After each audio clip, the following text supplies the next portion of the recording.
बिस्मिल्लाहिर्रहमानिर्रहीम। आज का जो हमारा टॉपिक है उसमें हम डिस्कस करेंगे प्रेजेंटेशन स्किल्स क्या होते हैं।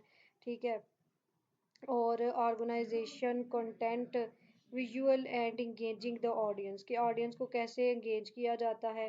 ठीक है, ये चीज़ हम देखेंगे। और कैसे प्रेजेंटेशन होती क्या है। प्रेजेंटेशन के लिए आप जो है ना इंफॉर्मेशन एंड कम्युनिकेशन टेक्नोलॉजी पढ़ रहे हैं तो इसके लिए डिफरेंट टूल्स को हम यूज़ करते हैं। ठीक है, डाटा को शो करवाने के लिए, सामने रखने के लिए। तो इसी तरह से ये जो प्रेजेंट होती है ना, इसकी वजह से हम अपने डाटा को, अपने थॉट्स को जो है वो दूसरे पर्सन तक पहुंचा रहे होते हैं। अभी आपके सामने ये जो मेरे नोट्स हैं, ठीक है, ये भी एक स्लाइड की फॉर्मेट में है। तो ये भी आपके लिए एक प्रेजेंटेशन ही है। अब हम प्रेजेंटेशन को यहाँ पे सबसे पहले समझते हैं। ठीक है, अभी आप सुन लें, बाद में ये वीडियो की फॉर्मेट में आपको डाटा सेंड हो जाएगा, उस पर से फिर देख लीजिएगा। मैं भी ग्रुप में भेज देती हूँ।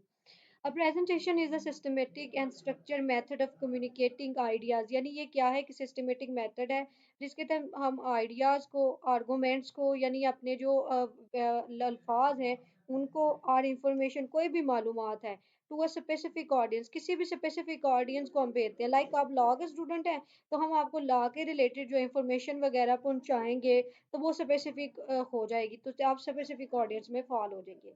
It is widely use in academic institution. ये सबसे ज़्यादा अमूमन कहाँ पे यूज़ किया जाता है? इंस्टीट्यूशन इसको यूज़ करते हैं। उसके बाद इसको जो है वो कौन यूज़ करते हैं? प्रोफेशनल इन्वायरमेंट में यूज़ किया जाता है, बिजनेस ऑर्गेनाइजेशंस यूज़ करती हैं। इन यूनिवर्सिटी में presentation are required for seminar. मतलब ये जो सेमिनार्स होते हैं ना, रिसर्च डिफेंस या क्लास प्रोजेक्ट होते हैं, तो वो ज़्यादातर जो है ना मल्टीमीडिया को यूज़ करते हुए, तो बच्चे जो होते हैं ना वो इसी पे अपनी असाइनमेंट को तैयार करते हैं। ये ज़्यादातर उन बच्चों को पता होता है जो कि मतलब आईटी एक्सपर्ट्स होते हैं, तो उनको यहाँ पे करवाया जाता होता है। मतलब लॉ कॉलेजेस में बहुत कम इसका यूज़ होता है, और बहुत से लॉ कॉलेजेस में यूज़ भी होता है लेकिन बहुत कम। In professional setting they are used for meeting proposal, legal arguments and policy discussion. मतलब अगर हम देखें ना, मीटिंग में, प्रपोजल में, लीगल आर्गूमेंट्स में, तो वहाँ पे भी हम इसको यूज़ करते होते हैं। एक सेकेंड। बाद हम इसको यूज़ कर रहे होते हैं जी। प्रोफेशनल सिटिंग में उसने बताया कि हम इसको जो है किस मकसद के लिए यूज़ कर रहे होते हैं। जी, लीगल आर्गूमेंट्स के लिए। ठीक है, हम इसको यूज़ करते हैं अपने एविडेंस वगैरह को प्रूव करने के लिए भी हम इसको यूज़ करते हैं। An effective presentation combines clear speech. Effective presentation में क्या क्या शामिल होता है? क्लियर स्पीच होनी चाहिए, लॉजिकल स्ट्रक्चर होना चाहिए, विजुअल एड्स, यानी विजुअल तौर पे जो है ना वो मदद कर रही हो, यानी बता रहे हो कि बेसिकली क्लियर क्या है। ठीक है, कन्विंसिंग एंड अंडरस्टैंडेबल मैनेजिंग। ठीक है, मैसेजेस अंडरस्टैंडेबल हो, ये चीज़ इसमें आ जाती है। उसके बाद प्रेजेंटेशन स्किल्स होते क्या हैं? ठीक है, इसको हम देख लेते हैं। प्रेजेंटेशन स्किल्स क्या होते हैं जी? Presentation skills are the abilities required to deliver information confidentially and effectively before an audience. यानी ये एक तरीकेकार है, एक पर्सन की एबिलिटी है कि उसके स्किल्स हैं कि वो किस तरह से कॉन्फिडेंशियली मौसर तरीके से अपने डाटा को अपनी ऑडियंस तक कन्वे कर रहा है। This can determine the impact and clarity of the message being communicated. यानी ये क्लैरिटी करते हैं कि एक पर्सन किस क्लैरिटी के साथ अपने मैसेज को क्लियर करके बता रहा है, अंडरस्टैंड करवा रहा है। अब प्रेजेंटर वो पर्सन होता है जो कि अपने डाटा को कन्वर्ट कर रहा है।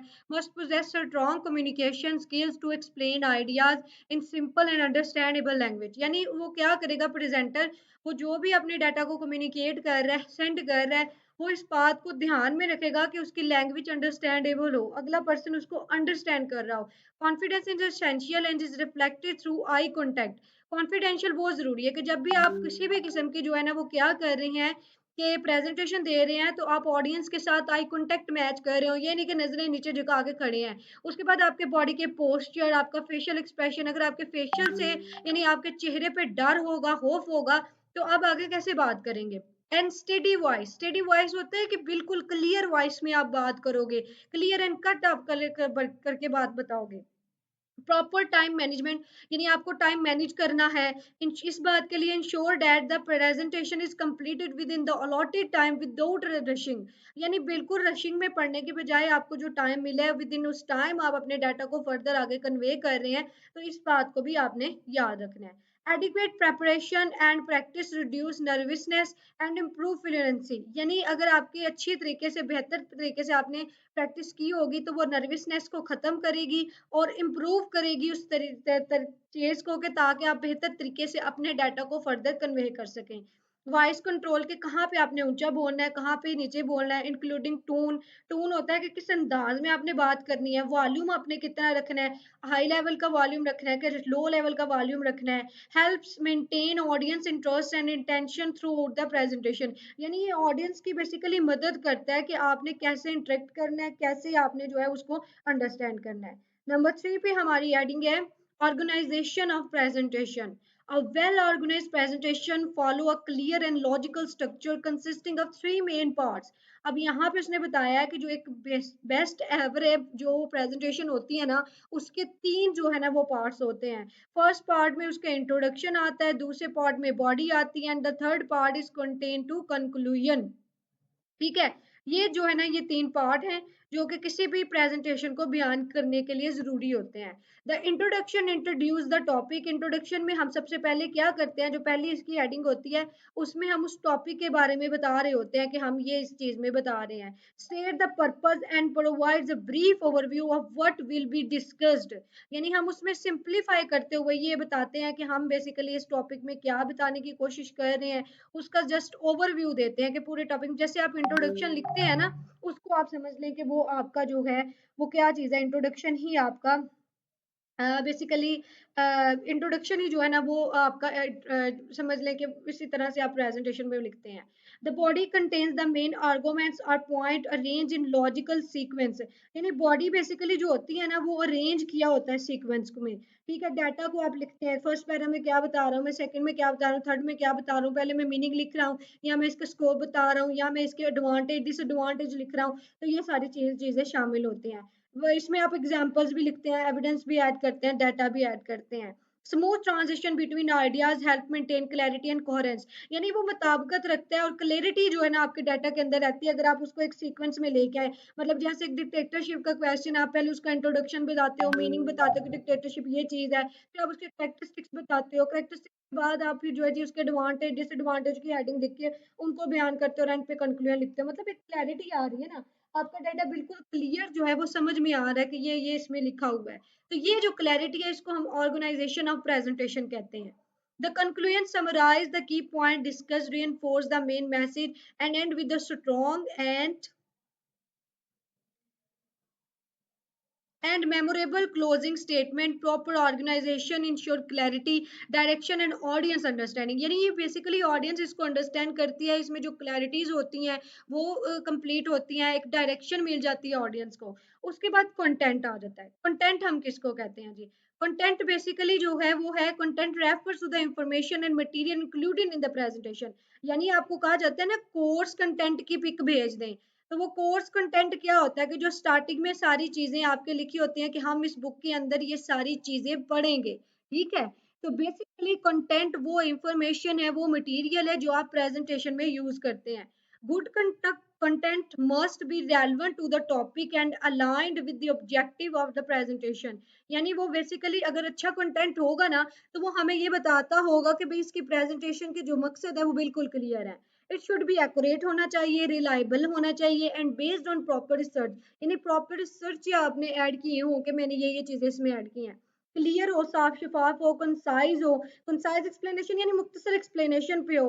Help the audience grab the message easily, ताकि वो ऑडियंस तक जो मैसेज है उसको इजीली कन्वे कर सके। सपोर्टिंग फैक्ट्स एग्जांपल स्टैटिस्टिक्स और केस और study strengths the credibility of the presentation. यानी जो उसके रिलेटेड हकायक हैं, एग्जांपल्स हैं, उनको आप बयान करें, अदाद शुमार की फॉर्मेट में बयान करें, तो ये प्रेजेंटेशन की क्रेडिबिलिटी को और ज्यादा बढ़ा देते हैं।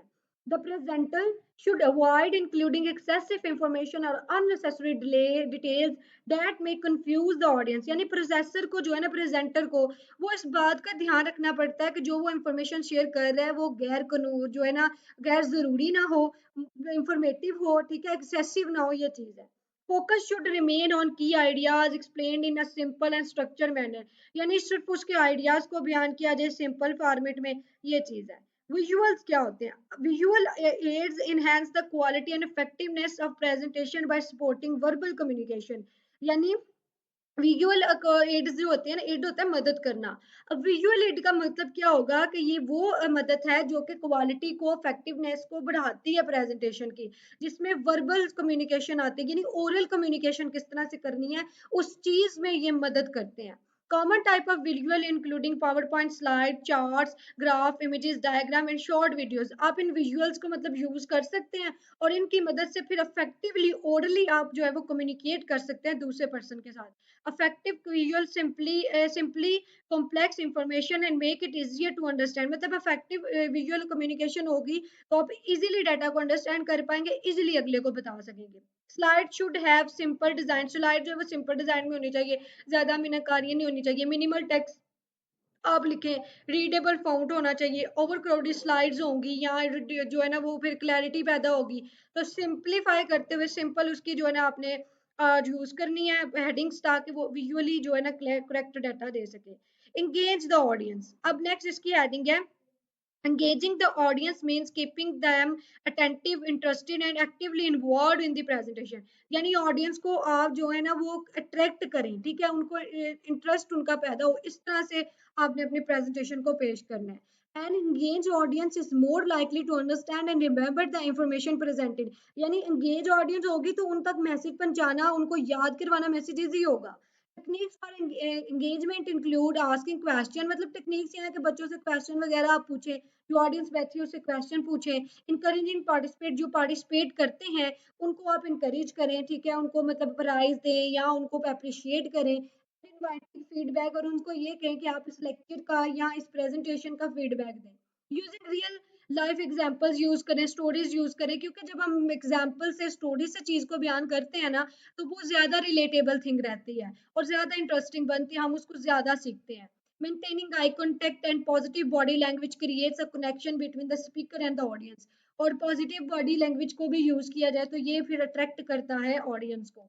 Interaction and enthusiasm help transform a passive audience into a active and responsive one.